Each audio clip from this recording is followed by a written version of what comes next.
मैंने आपसे सिंपली पूछा, आपने ये दलील दी कि भाई ऐसा खुदा नहीं बांदी बनाने की कैसी इजाजत दे सकता है। तो मैं ये कहूंगा कि आप ये साबित कर दें कि बांदी बनाना हर जमाने और हर जगह पर ऑब्जेक्टिवली गलत है इंसान के नजदीक, और खुदा ने एक ऐसी चीज का हुक्म दे दिया जो ऑब्जेक्टिवली गलत है। मसलन खुदा किसी को नाहक कत्ल करने का हुक्म नहीं देगा। ऑब्जेक्टिवली अगर सही है तो आज अपन लोग ये क्यों नहीं करते हैं, कोई भी आदमी क्यों नहीं करता है उस, तो वो इसलिए कि किसी सब्जेक्टिवली चीज हुआ का, ना सर। बिल्कुल किसी सर चीज का, वो सब्जेक्टिवली हुआ ना। उनका जवाब दे देता हूं। आपने अच्छा सवाल किया। अच्छा, जी अब जी। आप जिन है ना कि जिन लोगों ने स्लेवरी खत्म की जेनेवा में बैठकर वेस्टर्न कंट्रीज, अब मैं आपको उनका यस सर। अखलाकी दिवालियापन बता देता हूं कि अभी कोविड पेंडेमिक गुजरा है, तो पेंडेमिक के दौरान जो पीपीई किट्स आई हैं, कहां पर? ऑस्ट्रेलिया में और यूके में। वो चाइना से आई सबसे ज्यादा, और चाइना यस में जो वीगर जो कम्युनिटी है, उनसे यस। जबरदस्ती उनके हजारों लाखों नौजवानों को, औरतों को, मर्दों को पकड़कर ये काम करवाया गया। फोर्स लेबर चाइना ने करवाया, और उसको खरीदा किसने? यूके ने खरीदा, ऑस्ट्रेलिया ने खरीदा। अच्छा जी, तो हमारे साथ सबसे पहले मैं लूंगा, ये कौन साहब है? डेंटी एलियन जी भाई, जी साहब नमस्कार। क्या हाल चाल है? आदाब सर आप एक बहुत बड़े स्कॉलर हैं, जी। आपसे बात करने का मौका मिला ये बहुत बड़ी बात है मेरे लिए। शुक्रिया बहुत बहुत जी। सर लेकिन लॉजिक वाली बात हो रही थी तो मेरा कमेंट भी आया था अच्छा, कि 101 लॉजिक है। 101 लॉजिक है, ठीक है, आप इसका तोड़ करें। अगर एक्सेप्टेड नहीं है तो एक्सेप्टेड है सर। एक्सेप्टेड है, क्या कहने? यस। दैट्स ग्रेट अब जी। ओके, अब ये बताएं कि सर 101 मींस आइदर यस और नो, यही तो है सर लॉजिक। ठीक है, तो सर एक बात बताएं जी कि लॉन्डी बनाना किस हद तक सही है, मतलब अभी अपन नहीं बना रहे, कोई भी नहीं बना रहे, हम्म। उस वक्त में जहां भी रसूलुल्लाह या उससे पहले जो लोंडिया बनाते थे वो दोनों सही, सही थे या गलत थे, यस और नो, लॉजिक, लॉजिक के ठीक। आधार पे अपन चले। हाँ बिल्कुल, लॉजिक के आधार पर ही चलेंगे इंशाअल्लाह। देखें, जब लॉजिक से ये दोनों साबित सही थे होगी, या दोनों गलत थे? नहीं नहीं, मैं बता रहा हूं आपको, लॉजिक ही की बुनियाद पर बता रहा हूं। पहले वाले सही थे या रसूलुल्लाह सही थे? अच्छा, मुझे एक बात बताइए कि बांदी बनाना और खुदा हम्म, के वजूद पर, उसके एग्जिस्टेंस पर ईमान रखना, दोनों इक्वल है या ऊपर नीचे का कुछ फर्क है? कोई ज्यादा इंपॉर्टेंट है, कोई नहीं कम? मतलब सर आपका सवाल मैं समझा नहीं, लॉन्डी बनाना किसी को, और किसी औरत को बांदी बनाना, और खुदा हाँ के हाँ। मौजूद होने और उसके एग्जिस्टेंस पर ईमान रखना, फेथ रखना, ये दोनों चीजें बराबर हैं? तो सर मैं एक एथिस्ट हूँ समझो, तो हम्म। मैं अगर खुदा पे ईमान नहीं रखता तो नहीं, मैं एक मैं मुसलमान गलत। की नजर से, थोड़ी देर के लिए आप अपने ओके। आप को एक मुसलमान के शूज में डाल लें। एक मुसलमान के नजदीक बांदी बनाना और खुदा के होने और उसके एक होने पर ईमान रखना, क्या दोनों बराबर हैं? खुदा के एक होने पे ईमान रखना उसके लिए सही है। नहीं, सही नहीं, मैं बराबर पूछ रहा हूं, स्ट्रेंथ में, अपनी स्ट्रेंथ में। देखिए, लॉजिक की बात हो रही है ना, तो स्ट्रेंथ में जी ये सर। दोनों चीजें बराबर हैं या नहीं, या एक ज्यादा इंपॉर्टेंट है और एक कम इंपॉर्टेंट है? बराबर नहीं है सर। बराबर नहीं है, बिल्कुल, इसलिए कि अगर दोनों बराबर होते तो हर मुसलमान जो खुदा पर ईमान रख रहा होता उसके पास एक बांदी जरूर होती। राइट? ओके ठीक सर, हाँ आप बताएं। है ना? अच्छा, अब अगर खुदा मौजूद है और लॉजिकली हम उसको प्रूव कर सकते हैं, और किया जा हम्म। चुका है, और इस पर बात भी कर सकते हैं, तो जब खुदा मौजूद है तो उसका कहा भी दुरुस्त होगा। ये तो हो नहीं सकता कि उसका कहा गलत होगा। हाँ, खुदा मौजूद नहीं है तो बात अलग है। अब अगर खुदा ने जो मौजूद है और जिसका कहा भी दुरुस्त है, उसने ये कहा कि जंग में शरीक औरतों को सजा इस तरीके से देनी है, तो आप उसके ऊपर एतराज करने वाले कौन होते हैं? सर खुदा मौजूद है, उसका कोई एग्जिस्टेंस का खुदा जो अपने को, मैं मान लेता हूँ, आप भी मान लेते, मुस्लिम एज ए मुस्लिम आप मानते हैं खुदा मौजूद है, मैं नहीं मानता कि खुदा मौजूद है। तो अभी फिर आपने मेरी पेश करदा लॉजिक को 101 क्यों कहा, चूंकि उसमें खुदा के मौजूद होने पर तो बात की थी। उसी पर बात कर सर लेते हैं। मैं आप नहीं आपके मानते, आप आपके नहीं मानते आपके खुदा मौजूद है, ठीक है, मैंने मान लिया आप नहीं मानते खुदा मौजूद है, उसका मौजूद होना पॉसिबल है? यस बिल्कुल है। बिल्कुल है। अच्छा, अब जब उसका मौजूद होना पॉसिबल है, तो किसी भी ऑथेंटिक टेक्सचुअल एविडेंस या किसी भी ऑथेंटिक लॉजिकल एविडेंस से अगर उसका मौजूद होना साबित हो जाए, सपोर्ट हो जाए उसको, तो क्या उसका मानना फिर हम्म, जरूरी नहीं होगा? यही तो उसूल था, उसका यही तो लॉजिकल अरे प्रिंसिपल था। सर मैं आपको थोड़ा सा माफी चाहता हूँ, मैं आपको इंटरप्ट कर रहा हूँ। बट अगर खुदा मौजूद है और उसने जो भी मतलब अपने जो दलाइल दिए हैं, मतलब जो भी अपना हुक्म दिया है, अपन सब मानने के लिए बाध्य हैं। बाध्य हम्म, मतलब we are force to, ready. Yes, hmm, force to ready. ठीक। बट अब अगर ऐसा खुदा जो अपने लॉजिक सोचे सोचे, ठीक ठीक ठीक। इंसान के लॉजिक, इंसान के लॉजिक सोचे, अपना दिमाग जो कहता है यार अपना ही ये दिमाग चीज गलत लगाना है। है, किसी और का, किसी दूसरी स्पीशी का दिमाग नहीं लगाना, दिमाग लगता ही अपना है। तो सर वही तो कह रहा हूँ जी। कि अपना दिमाग लगा के ये कह रहा है कि डोंडी बनाना गलत है, तो फिर खुदा ऐसे हुक्म कैसे दे सकता है? तो मुझे ये साबित करें ना कि ये across space and time objectively बांदी बनाना गलत है, आप ये साबित कर दीजिए। ऑब्जेक्टिवली या सब्जेक्टिवली सर? नहीं, सब ऑब्जेक्टिवली साबित करना है, सब्जेक्टिव तो आप कुछ भी बोल सकते हैं, कुछ भी कह सकते हैं। Across space and time objectively बांदी बनाना गलत है, इसको साबित कर दीजिए। सर ऑब्जेक्टिवली बहुत सारी ऐसी चीजें हैं जिसको अपन, अपनी जो सोसाइटी है या सोशल जो अपन जी रहे हैं लाइफ, उसमें ऑब्जेक्टिवली वो चीजें गलत हैं। हाँ ठीक है, गलत मसलन हैं मिसाल दीजिए, मिसाल दीजिए। जैसे कि मैं किसी की भी गाड़ी लेके जाऊं या मैं उसको मार दूं, ठीक। क्योंकि ऑब्जेक्टिव सब्जेक्टिवली वो मेरे लिए सही है, और हाँ, सब्जेक्टिवली मेरे लिए सही है कि मैं चलिए उसको इसी को मार के। लेते हैं, आपने किसी को मार दिया और किसी को नाहक मारा, यानी किसी के वो कोई वो आप पर जुल्म नहीं कर रहा था, वो आपको कुछ नहीं कह रहा था, एक मासूम आदमी था, इनोसेंट लाइफ आपने ले ली। तो क्या ये अक्रॉस स्पेस एंड टाइम गलत नहीं है, चाहे आप आज हो 2023 में, ऑब्जेक्टिवली या दिस इज आप, रॉन्ग। हाँ, या आप 2000 साल पहले चले जाएं, और चाहे आप इंडिया में हो कि पाकिस्तान में हो कि अफगानिस्तान में कि अमेरिका ऑस्ट्रेलिया कहीं भी हो, सर ऑब्जेक्टिवली सर गलत है, this is right? Objectively this is wrong. बिल्कुल ठीक। अब तो आप मुझे बताइए कि बांदी बनाना objectively across space and time गलत है, आप ये साबित करें अब। Space and time, across space and time यानी हर जगह और हर जमाने में बांदी बनाना ऑब्जेक्टिवली गलत माना गया है, इसको साबित कीजिए। Sir objectively in any space on time, in any space in and time, any नहीं, in all space and time. In any नहीं, ऑल। इन ऑल, वो ऑब्जेक्टिव अंडा बनने का ही नहीं। अगर आप ये कहेंगे नहीं हमारे जमाने में गलत है, तो वो तो सब्जेक्टिव है। ऑब्जेक्टिव का मतलब ही होता है across space space and time, हर तो जगह हर सर जमाने में। ये आज से 1000 साल चलो पहले हमारे भी और आज जमाने में से ठीक है, ठीक 2000 ठीक साल ठीक पहले सर भी सर। वो गलत है। जी। सर मैं यही तो कहना चाहता हूँ हम्म। कि ये कुछ लोग ये कहते हैं कि उस जमाने के लिए था वो सब।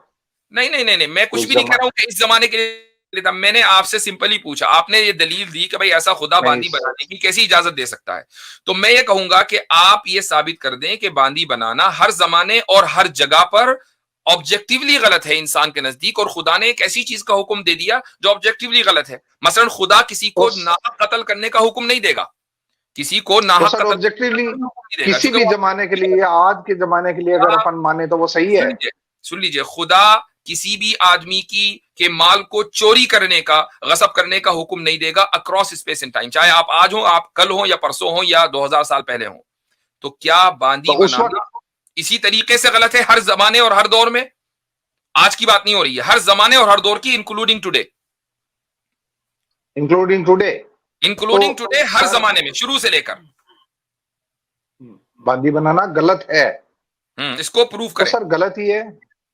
गलत, ये आपने कह दिया तो गलत है, नहीं नहीं मैंने नहीं कहा सर, आपने ही तो मैं कहा कह अभी। रहा हूं ऑब्जेक्टिवली, ऑब्जेक्टिवली भी ये गलत है। और कुछ लोग ये कहते हैं कि उस वक्त के हिसाब से था।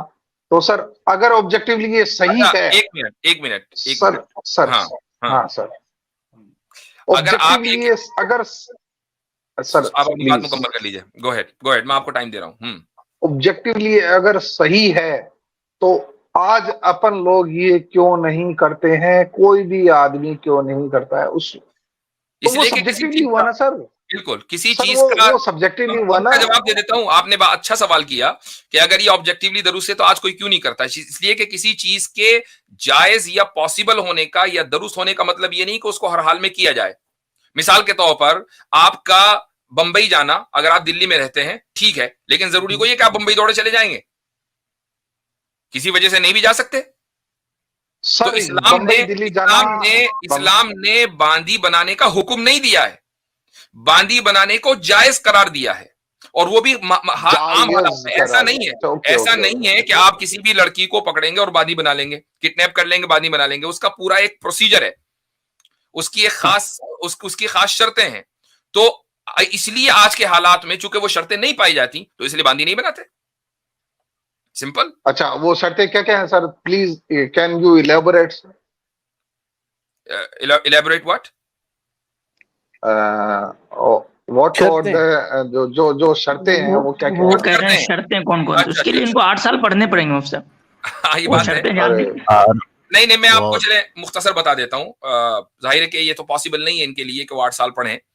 पॉसिबल है वैसे लेकिन पढ़ेंगे नहीं, हमें पता है। तो सर मैं पढ़ लूंगा, आप बताएं तो सही। नहीं, मैं आपको शर्तें बता रहा हूँ मुख्तसर। देखें, सबसे पहली बात तो ये है कि जो बांदी अगर कभी बनाई जाएगी तो वो स्टेट ऑफ वॉर, यानी मैदान जंग में जो औरतें पकड़ी गई हैं उनको बांदी बनाया जा सकता है। इसके अलावा किसी और को नहीं बांदी बनाया जा सकता। ओके नंबर टू, पहली हाँ शर्त। नंबर टू, दोनों मुल्कों के दरमियान जंग, जिनके दरमियान जंग हो रही है, उन दोनों के दरमियान पहले से अगर ये एग्रीमेंट है कि हम गुलाम बांदी नहीं बनाएंगे तो गुलाम बांदी नहीं बनाया जाएगा। आज की तारीख में सेकंड। सारी दुनिया ने एग्री कर लिया है जेनीवा कन्वेंशन के नतीजे में कि वॉर प्रिजनर्स को वापस कर दिया जाएगा जिस मुल्क के भी वो फौजी यस हैं। लिहाजा हमने उस शर्त को मान लिया, चूंकि सारी दुनिया ने उसके ऊपर एग्री कर लिया है। ये उसकी दूसरी कंडीशन है। ये दो कंडीशन बुनियादी हैं। इसके अलावा अगर कुछ और सब कंडीशंस हो सकती हो तो भी फिलहाल मेरे जहन में नहीं, लेकिन ये दो बुनियादी हैं। इससे ये साबित हुआ कि आप किसी भी नॉन मुस्लिम को जो सड़क पे चल रहा है या चल रही है उसको इंस्लेव नहीं कर सकते, उसको पकड़कर बांदी सर गुलाम नहीं थोड़ा सा बना माफी माफी माफी माफी सर माफी। सकते। जी ये जिनेवा कंडीशन, जिनेवा जो भी समझौता हुआ, जिनेवा समझौता, उसने ये कन्वेंशन, बताया अपने को। इस्लाम तो ने थोड़ी बताया सर। इस्लाम तो यही कहता है कि अगर आपकी जंग होती है तो भाई, जो भी वॉर मैंने आपसे क्या कहा प्रिजनर्स कि है। मैंने मुफ्ती आपसे क्या साहब, कहा? इसलिए हमने कहा इनको 8 साल पढ़ना पड़ेगा। जी जी, मैंने आपसे अरे ये कहा यार, कि सारी आप दुनिया में, मतलब सारी दुनिया में, अच्छा एक दूसरे मिनट के दिमाग को रुक छोटा जाइए। कर देते हो 2 मिनट नहीं नहीं, रुक में जाइए। सर, कोई बात नहीं। नहीं नहीं, रुक जाइए। एक सवाल मैं आपसे करता हूं। आप ये बताएं कि आप स्लेवरी की हर किस्म को बुरा समझते हैं? स्लेवरी अपने आप में ही एक बुरा है बहुत शब्द, बुरी है ना? ये वर्ड ही अपने आप में बहुत बुरा अपने है आप में सर। बुरा है, चले मान लिया। फोर्स लेबर बुरा है या नहीं है? फोर्स लेबर स्लेवरी है या नहीं है? Force labour is always a condemned thing. Thing, right? Force labour is slavery, always a condemned thing. ठीक। फोर्स लेबर जो है वो कंडेम थिंग भी है और मॉडर्न स्लेवरी भी है। स्लेवरी मॉडर्न की एक स्लेवरी। किस्म है ना फोर्स लेबर। भाई आप स्लेव से क्या कराते हैं? जबरदस्ती काम कराते हैं। तो आप जिससे भी जबरदस्ती काम कराएंगे वो आपका स्लेव है, राइट? जी सर। अच्छा, जी अब जी। आप जिन है ना कि जिन लोगों ने स्लेवरी खत्म की जेनीवा में बैठकर वेस्टर्न कंट्रीज, अब मैं आपको उनका यस सर। अखलाकी दिवालियापन बता देता हूं कि अभी कोविड पेंडेमिक गुजरा है तो पेंडेमिक के दौरान जो पीपीई किट्स आई हैं, कहां पर? ऑस्ट्रेलिया में और यूके में। वो चाइना से आई सबसे ज्यादा।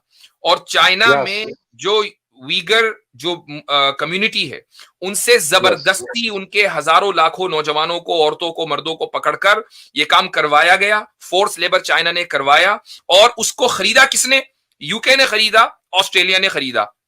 तो भाई ये फोर्स, ये जो मॉडर्न स्लेवरी आज एग्जिस्ट करती है, इसी तरीके से। मिसाल नंबर 1। मिसाल नंबर 2, अब मुझे बताइए सर कि एक मिनट रुक जाइए, अभी दूसरी मिसाल हाँ देता हूं। सर। ओके। प्रिजनर्स, प्रिजनर्स से जबरदस्ती काम कराना स्लेवरी है कि नहीं? चूंकि प्रिजनर्स को आपने इसलिए इंप्रिजन किया है, जेल में रखा है, ताकि वो मुआशरे में ना रहें अपने जराइम के नतीजे में। लेकिन आप जबरदस्ती जब जेल में उनसे काम कराते हैं तो क्या ये मॉडर्न स्लेवरी है या नहीं है? सर ये अगर ऐसा कोई भी मुल्क करता है उसको हम कंडेम करते हैं, उसको कीजिए हम इंडिया कंडेम को करते हैं कि वो इंडिया एक को प्रकार condemn- के एक प्रकार डेंटी एलियन साहब, एक मिनट मेरी डेंटी बात एलियन सुन ले साहब, आप। मतलब डेंटी एलियन साहब एक सवाल पूछना चाह रहा हूँ इनसे मैं। डेंटी एलियन साहब, तो सर ये जो कंडेम्ड थिंग है, तो इसको तो आप सपोर्ट नहीं करते होंगे और आप चाहेंगे नहीं कि आप जो है वो इस सारी चीजों में किसी तरह भी जो है वो समझे कि हिस्सा बने। आप किसी भी तरीके से इस सारे साइकिल का हिस्सा तो नहीं बनना चाहेंगे ना? सर अभी तक तो बने नहीं, और नहीं, अभी अभी हम दिखाएंगे फ्यूचर कहाँ में बने हम नहीं बने। उम्मीद भी ये करते हैं कि आप अभी अगर बनेंगे हमने भी नहीं। आपको दिखाया कि आप कहीं भी इस सारे मॉडर्न स्लेवरी के साइकिल को किसी न किसी तरह से आप सपोर्ट कर रहे हैं, तो फिर कहीं आप भी जो नहीं है कर वो रहे सर, कहीं भी आप नहीं कर कर रहे रहा, हैं, आप कर रहे बताएं। हैं, कर रहे हैं ना? अभी बताएं, दिखाता हूँ। आप शादीशुदा बता हैं दे आप? सर। सर मैं अभी कमा रहा हूँ। अच्छा अच्छा, कोई नहीं। आपके छोटे छोटे यानी घर में बच्चे तो होंगे ही, भाई के होंगे, बहन के होंगे, हाँ किसी न किसी के होंगे ही। है, बिल्कुल है सर। आप उनके लिए कैडबरी वगैरह खरीद के ले जाते हैं कभी? सर कैडबरी में सुअर का मांस आता है, मैं एक पक्का हिंदू हूँ। मैं कभी कोई आज तक कोई मैं तो दूसरा कोई खुद चॉकलेट, खाया। ये देखो, किटकैट ये देखो। किटकैट किटकैट कोई चॉकलेट तो कभी अपने आसपास दिया है कि नहीं किसी को, जानने वालों को? हाँ बिल्कुल, चॉकलेट तो कभी कभी कभी खाया ही होगा, तो मैंने है, भी तो आप खाया तो होगा। साइकिल का हिस्सा बन गए। पता है आपको ये चॉकलेट्स के अंदर कितनी फोर्स स्लेवरी जो है, फोर्स लेबर जो है वो इन्वॉल्व है, पता है आपको? तो अफ्रीकन आपने बच्चों आज को ये बता बनाया दिया, जाता आप है नहीं स्लेव्स। करेंगे सर, अब चॉकलेट में मैं अपने घर में भी नहीं घुसाऊंगा। हाँ बिल्कुल, अब आइंदा से जो है एक नहीं, चॉकलेट नहीं। आप चले, और इसके मैं थोड़ी देर जी, के लिए मान लूं कि आप घर में ना घुसाएं, लेकिन इंडियन गवर्नमेंट ने तो पूरे मुल्क में जगह जगह घुसा रखा है ना। बताइए, आप कैडबरी कंपनी के खिलाफ तहरीक कब चला रहे हैं, जबकि मॉडर्न स्लेवरी को प्रमोट करने में सर सबसे आगे है। चला देंगे, अगर अगर अगर आप ये जो बात बता रहे हैं ये सत्य है, तो मैं मेरे मोहल्ले में तो कम से कम करूंगा कि यार कैडबरी ना खाओ। जी, तो आसिम भाई, इतना मैं आप कर ये कह रहे सकता हैं हूँ। कि अगर ये सत्य है तो आप इसके थोड़ा सा कुछ मजीद तफसील इसकी बयान करना पे चाहें। इस पे तो इतने पेपर्स पड़े हुए हैं फुटबॉल इंडस्ट्री और चॉकलेट इंडस्ट्री में। फुटबॉल इंडस्ट्री मेनली जो है वो पाकिस्तान में सारा फोर्स लेबर होता है, जी और जो चॉकलेट इंडस्ट्री है उसमें अफ्रीका और जो साउथ अमेरिका के कई कंट्रीज, यानी एक दो नहीं 20 कंट्रीज के आसपास हैं, जहाँ ये पूरा कोको का और चॉकलेट का जो है वो फोर्स लेबर, और चलो बच्चे चलो सर, एकदम छोटे आमीन छोटे भाई 10 साल चलो, 12 आपकी साल बात 15 मैंने साल के मान ली। बच्चों के। तो आपकी बात मैंने मान ली कि मैंने फोर्स लेवरी को मैं उसका हिस्सा बन गया, और मुझे ये एक अच्छा प्रकार अच्छा, का एक मुझे ये चीज और, पता नहीं था। एक मिसाल और बताता हूं आपको। कंडेम चूंकि आप करते जा रहे हैं, तो दासियों को कंडेम करेंगे? दासियों का जो कल्चर था आपके बिल्कुल यहाँ। सर करते हैं, ठीक बिल्कुल है, सर बहुत करते अच्छा। हैं, यस। तो अब आपसे आपने खुद ही ये साबित कर दिया कि इस दुनिया के अंदर स्लेवरी पाई जाती है आज भी, और उन मुल्कों के जरिए पाई जाती है किस कि जिन जगह मुल्कों सर, को किस आप, जगह जहां पाई जाती है वो एक नंबर के हरामी है, मैं ये बोलता हूँ। और वो सारे जनीवा कन्वेंशन में शरीक हैं। अब बताइए क्या अरे करें। सर, तो अरे सर, अगर स्लेवरी जिस जनीवा कोई, कन्वेंशन को आप आप एक रोल बात मॉडल बना रहे हैं ना, सोचें उसमें सब में शरीक है वो, मुफ्ती बल्कि साहब, उसी को पेश एक करने मिनट वाले हैं। ईमान से, किसी भी रिलीजन को हटा के एक बात सोचें कि कोई आदमी, कोई इंसान दूसरे इंसान को स्लेव बनाता है, दैट इज हिज पूरे जीनियस। वर्ड नहीं, माइंड, मतलब उसका जो वर्ड नहीं जो मिल रहा, मतलब जो वर्ड मिलने का नहीं, जो अरे सर, वर्ड उसका में जो बता देता दिमाग का स्टेट है ना, वो ये हूं। है कि मैं बहुत बड़ा हूं और सामने वाला इंसान छोटा है। ये ये एक एक मतलब हाउ कैन इसमें क्या एन मसला है? देखिए, एक बात सुनिए, आप अपने दुश्मन को अपने से बड़ा समझते हैं क्या? कि यार मेरा दुश्मन तो बहुत बड़ा सर, है, मैं उसके सामने कोई तो उसकी मैं हैसियत, दुश्मन को बड़ा नहीं समझता, पर मैं उसको गुलाम तो कभी नहीं बनाऊंगा सर। छोटा समझते हैं मैं ना। उसको गुलाम कभी नहीं बनाऊंगा। दुश्मन को अपने से मैं या छोटा तो उसको समझते हैं कि मार नहीं? दूंगा या उसके हाथों मर जाऊंगा, सुन लेकिन लीजिए, मैं उसको यानी गुलाम उसको कभी नहीं बनूंगा। उसको कत्ल कर देंगे लेकिन उसको जिंदा नहीं रखेंगे। वाह यानी वाह उसको वाह उसको वाह। आप कत्ल कर तो देंगे, सर वो डेंटी लड़ने एलियन आया है, साहब। आप तो वो लड़ने, अच्छा वो मुझसे लड़ने आया है, तो मैं उसको मारू नहीं, वो मुझे नहीं और मार तो देगा। यही नहीं, तो वो हम कह रहे हाथा हैं भाई। यही तो हम कह रहे हैं कि जिनको गुलाम बांदी बनाया जाता है वो लड़ने आए हैं हमसे, इसलिए वो गुलाम लड़ने बांदी आए बनाया हैं, जाता है। पर वो सिर्फ आपके जो भी युद्ध होते थे या जो भी आपके वहां होते थे, वो आपको पानी पिलाने या अदर काम में, घाव पे पट्टी करने, इस टाइप के आते थे। उनको छोड़ देते बेचारों को कि यार तुम्हारी मर्जी है, जहाँ जाओ, वहां जो काम तुम्हें करना है वो करो। वो तो आपसे नहीं लड़ रहे थे ना, वो आपसे नहीं लड़ रहे थे ना सर। आपसे किसने बोला कि वो नहीं लड़ रहे थे? और वो ही इंस्टिगेट नहीं कर रहे थे? जो खवातीन थी, जो औरतें थी कबीलों की, वो अपने मर्दों को उकसाया करती थी, और बुजदिली का ताना दिया करती थी कि कितने बुजदिल मर्द हो कि तुम अपने कबीले का दिफा नहीं कर सकते, इसीलिए तो फिर गुलामी के चक्कर में और उसमें फंस जाती थी। अच्छा, मतलब इसका मतलब सर ये है कि वो जो औरतें ताना देती है या इस तरीके के काम करती है उनको अपन गुलाम बना लेंगे। आज भी बुनियादी फोर्स है औरत जंग के पीछे, और उसकी वजह क्या है उसकी दलील दे देता हूं मैं आपको। जब इंडिया और पाकिस्तान की जंग हुई तो इंडिया में जो फौजियों को मोटिवेट करने के लिए गाने गाने वाली थी वो कौन खातून थी? लता मंगेशकर। और पाकिस्तान में फौजियों को मोटिवेट करने वाली कौन खातून थी? नूरजहां। दोनों का मुकाबला चलता था, तो भाई फौजी मोटिवेट होते थे। तो औरतें जो है वो मोटिवेट करने में और जंग को सुलगाने और भड़काने में सबसे आगे बुनियादी किरदार अदा करती हैं, तो ऐसी औरतों को सजा दी जाएगी। लेकिन सर एक माजरत चाहूंगा कि जो 65 या 76 कौन सी वॉर हुई थी जहां 93,000 सरेंडर हुए थे? हो गए 71 हाँ 71। तो वहां पे हाँ, जो औरतें वहां पे कहीं ऐसा तो है नहीं कि कोई ऐसा एरिया होगा कि वहां पे औरतें होंगी ही नहीं। तो भाई इंडियन आर्मी में तो किसी इंडियन दोनों मुल्कों ने जेनीवा कन्वेंशन साइन किया हुआ था, दोनों मुल्कों ने किया हुआ था, इसलिए आप उस वक्त किसी भी इंडियन आर्मी ने वहां पे स्लेव तो नहीं बनाए, नहीं बना सकते थे, क्योंकि साइन कर लिया था Geneva convention. That's the point. Sir आप ना ये जिनेवा कन्वेंशन तो अब आया है ना, इस्लाम 71 के बाद आया है, अपने को जिनेवा कन्वेंशन के हिसाब से चलना है। 71 की वॉर में इंडिया ने साइन नहीं किया हुआ था, यूनाइटेड नेशन एग्जिस्ट नहीं करता था। थोड़ी कहता कि जिनेवा कन्वेंशन के हिसाब से चले। वो तो ये कहता कि जहां जाओ वहीं गुलाम बनाओ। अब हो गया, इनको वाकईतन बहुत पढ़ने की जरूरत है। जी मैंने वो आपने आसिफ भाई बिल्कुल सही मुझे निकाल दे, क्योंकि आप मेरी बात का जवाब नहीं दे पा रहे सर। वो लेट द पब्लिक डिसाइड कि हमने आपकी बात का जवाब दिया या नहीं। तो वैसे आपसे बात करके बहुत अच्छा लगा, काफी देर आपसे बात हुई है। आगे और भी कॉलर्स हैं, आगे और भी कॉलर्स हैं, हमें उनसे भी बात करनी है। बाकी आपसे बात हो गई है और इस स्ट्रीम को ठंडे दिल से सुने। मैं लास्ट एक बात कहना चाहूंगा, वो ये है कि इस्लाम ने कभी भी कहीं भी पूरे कुरान में बांदी या गुलाम बनाने का हुक्म नहीं दिया है। हाँ, गुलाम और बांदी को आजाद करने का हुक्म दिया है कुरान करीम में। रुक जाइए, मेरी बात अभी मैं आपकी बात नहीं ले रहा हूँ, मैं सिर्फ अपनी बात कर रहा हूँ और आप खत्म हो जाएगी। कुरान करीम में गालिबन चैप्टर 50 है, सूरह बलद में एक आयत है फक्कु रक़बा, के गर्दनों को आजाद करो, यानी जिन गर्दनों को तुमने पकड़ा हुआ है गुलाम और बांदी की शक्ल में उनको आजाद करो। बाकायदा आजाद करने का हुक्म है। गुलाम बांदी बनाने का हुक्म पूरे कुरान में आपको नहीं मिलेगा, बल्कि जंग के कॉन्टेक्स्ट के अंदर भी कि अगर आपके पास वॉर प्रिजनर्स आ जाएं तो कुरान ये दो ऑप्शन देता है कि इम्मा मन्नम बादु व इम्मा फिदा, कि या तो फिदिये के तौर पर लेकर छोड़ दो या उनके ऊपर एहसान करके छोड़ दो। यहां पर भी गुलाम बनाने का हुक्म नहीं दिया। लिहाजा गुलाम और बांदी बनाना एक एक्सेप्शनल सिचुएशन है कि आप अगर दुश्मन मुल्क हैं और आपके फौजी अगर हमारे फौजियों को गुलाम बांदी बनाएंगे तो हम भी फिर आपके फौजियों को गुलाम बांदी बनाएंगे। ये इसका सिंपल सा फंडा है। ठीक है, चलें, शुक्रिया बहुत बहुत। Okay, that's very good sir. अच्छा जी, डेंटी एलियन साहब फिर इंशाल्लाह बात करेंगे आपसे जी।